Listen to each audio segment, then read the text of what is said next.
All right, so today we're diving into something that I think we can all relate to, and that is workplace complaints. Ugh, yes. But we're not going to just like wallow in the negativity here. Right. We're going to actually explore how to turn those complaints into solutions. Absolutely. And I think that's a very much needed approach because I think a lot of times we accept complaints as just part of the landscape of work. Yeah. And I think there's a real cost to that.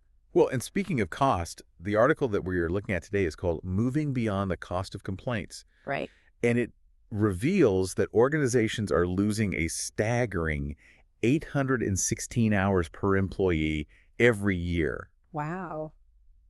due to workplace drama. It's a huge number. It is a huge number. That's essentially an entire month Yeah. of lost productivity per employee. Yeah. Think about all the potential projects and innovations and progress that could be made Totally. if that time was channeled into solutions instead of complaints. Okay, so 816 hours, that's a really big number. But what's actually going on during those hours? Right. What's the real impact of having a complaint-heavy culture? Yeah, so the article argues that constantly complaining leads to the sense of learned helplessness, Okay. where instead of feeling empowered to address challenges, people just kind of resign themselves to the negativity, Interesting. assuming that nothing can be done. It's almost like that feeling of being stuck in quicksand. Yes. The more you struggle, the deeper you sink. Exactly, and it really saps energy, undermines morale, and ultimately stifles innovation. So how do we break free from that cycle? Right. How do we shift from complaining to actually like solving problems? Yeah, so the article proposes a really practical three-part framework for doing just that. Okay. And it all starts with three key mindset changes. Okay, I like it. The first is moving from asking, why is this happening? Right. To asking, what can we do about it? So it's about focusing on action instead of blame. Exactly. Instead of dwelling on the problem, start looking for solutions. Exactly. It's a subtle shift in perspective, but it's really powerful. I could see that. The second mindset shift is all about taking ownership. Okay. So we move from someone should Oh. to I will. Oh, that one hits close to home. Yes. How many times have we heard or maybe even said, someone should really fix that, Right. and then done nothing about it? Exactly. It's a common trap, but in a solution-focused environment, you hear people stepping up and saying, I'll look into that, or I'll take the lead on finding a solution. Okay, so we've shifted from why to what, Right. and from someone to I will. What's the final piece of this mindset puzzle? The final piece is about transforming negativity into possibility. Okay. So instead of automatically saying, that won't work, Yeah. we ask, how might we? It's like opening a door instead of just slamming it shut. Yes. Instead of immediately rejecting an idea, we explore its potential. Exactly. That tiny shift in language can completely transform a conversation. Yeah. It invites creativity, collaboration, and a sense of shared ownership over finding solutions. I love that. So we've got these three powerful mindset shifts, Yeah. but how do we actually put them into practice? Right. Like, what are the tangible steps to building a solution-focused team? Well, the article outlines a couple of practical strategies, Okay. but they all really stem from those core mindset changes. Gotcha. And it starts with creating dedicated spaces for solution finding. Oh, interesting. What those spaces look like? They can take many forms. Okay. It could be as simple as setting aside time in a regular meeting to specifically brainstorm solutions, Okay. or it could involve creating a dedicated Slack channel or even a physical whiteboard for capturing ideas. So it's about carving out dedicated time and space to focus specifically on solutions. Exactly. No complaining allowed. I like it. And I imagine that shift in focus can really have a ripple effect on the entire team dynamic. Absolutely. Okay. And that brings us to the next step, which is all about asking better questions. Okay. So instead of focusing on what's wrong, Right. we guide the conversation towards possibilities. This sounds like a very powerful technique. Do you have any examples of some of those better questions? Sure. Instead of dwelling on a problem, try asking, what's one small step we could take to move forward? Or what resources do we already have that could be helpful in this situation? Oh, I like those questions immediately shift the energy from complaining to brainstorming. Exactly. And by asking these kinds of questions consistently, you start to train your team to instinctively look for solutions. Yeah. Instead of getting bogged down in negativity. Okay, so we've got our solution spaces Right. and our powerful questions.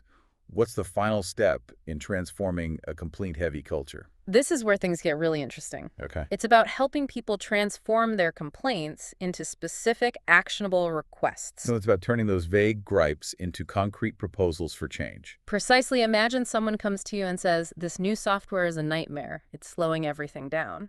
Oh, I've been there. So how do you guide them toward a solution? Yeah. How do you... You help them pinpoint the real issue and articulate what they actually want to see happen. Okay. So instead of letting them dwell on the nightmare, Mhm. you ask, what specifically is causing you problems and what outcome are you hoping for? Oh, so you're helping them move from venting Yeah, to expressing a clear need. exactly. And that shift in communication is essential for finding real solutions. Okay. So instead of a vague complaint, they might say, "I need clearer instructions on how to use the reporting feature so I can complete my tasks efficiently." Right. That's a much more constructive way to approach the issue. Exactly. It empowers the person to be part of the solution Yes. rather than just a complainer. And that sense of ownership is key. Right. When people feel like they're part of the solution, they're far more likely to be engaged and motivated to make it happen. This is fantastic. We've covered the negative impacts of complaint cultures. Yeah. We've explored those crucial mindset shifts, Right. and we've even delved into those practical strategies for fostering a solution-focused environment. Yes. Is there anything else we should keep in mind as we navigate this shift? There's one more key point highlighted in the article, and Okay. it's a challenge posed directly to leaders. Okay. It's all about paying attention to how much time your team spends discussing problems versus solutions. So it's about actively monitoring those conversations Yes. and making a conscious effort to redirect them towards a more constructive direction. Exactly. It's a subtle shift, but it can have a profound impact on the overall energy and productivity of your team. Yeah. And in fact, this challenge applies to anyone, not just people in leadership positions. That's a great point. This isn't just about top-down management. It's about each of us taking responsibility for creating a more positive and solution-oriented environment. Exactly. And that brings us to a really fascinating point that I think will resonate with you. Okay, so we've talked about shifting from why to what and taking ownership and asking how might we, but where does this all lead? Like, what's the ultimate goal of fostering a solution-focused culture? Well, the article points out something really interesting. Okay. It argues that problems are actually signposts pointing toward opportunity. It's a really interesting way to look at it. So instead of seeing problems as roadblocks or burdens, we should view them as clues leading us toward a better way of doing things. Exactly. It's a subtle shift in perspective, but it can make all the difference. Yeah. When we approach challenges with a solution-focused mindset, we open ourselves up to possibilities we might have otherwise missed. I'm starting to see how this shift in thinking can be incredibly empowering. Yeah. Instead of feeling defeated by problems, we can actually get excited about the opportunities that they present. That's the beauty of it, and it's something you can start cultivating right now. So if I'm listening to this and feeling inspired to bring these ideas into my own workplace, what's one concrete action I can take today to start implementing these changes? Here's a challenge for you and our listeners. Okay. This week, pay close attention to how much time you spend discussing problems versus solutions in your workplace. Okay, so really tune into those conversations and notice if they're dominated by negativity or if there's a focus on finding solutions. Precisely. And here's the key. When you notice a conversation getting stuck in complaint mode, gently guide it towards solutions. Ask those powerful "how might we" questions and encourage people to articulate specific requests rather than vague complaints. That's a really great takeaway. It's a simple shift, but it can have a ripple effect on the entire team. And don't forget to take note of the energy shift. Oh, yeah. When teams focus on what's possible, there's a palpable change in the atmosphere. People feel more empowered, more engaged, and more optimistic. Yeah, I can already imagine that positive energy spreading throughout the workplace. It's contagious. It absolutely is. And here's another thought to ponder. Okay. If problems are signposts pointing toward opportunity, Okay. what opportunities are the complaints in your life revealing? Ooh, that's deep. It's like those complaints are actually hidden messages guiding us towards personal growth and positive change. Exactly. Instead of getting bogged down by those complaints, we can use them as a springboard for self-discovery and improvement. This deep dive has been a total game changer. We've uncovered the hidden costs of complaint cultures, explored powerful mindset shifts, and learned practical strategies for transforming negativity into action. What are your final thoughts for our listeners today? Remember, the next time you encounter a complaint, don't just dismiss it.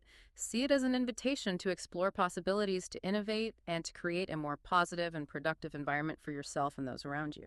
Beautifully said. And listeners, we'd love to hear from you. How do you handle complaints in your workplace?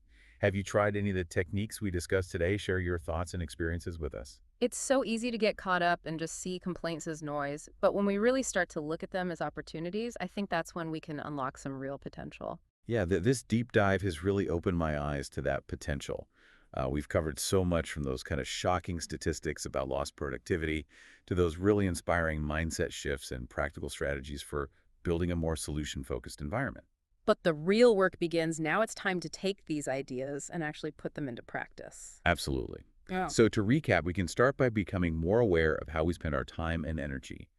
Are we dwelling on problems or are we actively seeking solutions? And when we notice ourselves slipping into complaint mode, consciously redirect those conversations. Remember those "how might we" questions. They're like magic keys that unlock creative problem solving. And let's not forget about creating those dedicated solution spaces, whether it's a recurring meeting, a virtual channel, or even just a whiteboard. Having a designated space for brainstorming solutions can really make a world of difference. It's all about setting the stage for positive change and inviting everyone to be part of the solution. This has been such an insightful deep dive. I feel like I've gained a whole new toolkit for tackling challenges and creating a more positive and productive work environment. And remember, these principles aren't limited to the workplace. They can be applied to any area of life where we encounter complaints or challenges. That's such a great point. Whether we're dealing with a frustrating situation at home or navigating a difficult relationship, those mindset shifts and strategies can help us approach any challenge with a more constructive and solution-oriented perspective. So the next time you find yourself face to face with a problem, remember, it's not a roadblock, it's a signpost pointing toward opportunity. And with the right tools and the right mindset, we can turn those complaints into catalysts for positive change. I can't wait to see what solutions you uncover. Thanks for joining us on this deep dive, everyone. We hope you found it as insightful and inspiring as we have. Until next time, keep exploring, keep learning, and keep diving deep.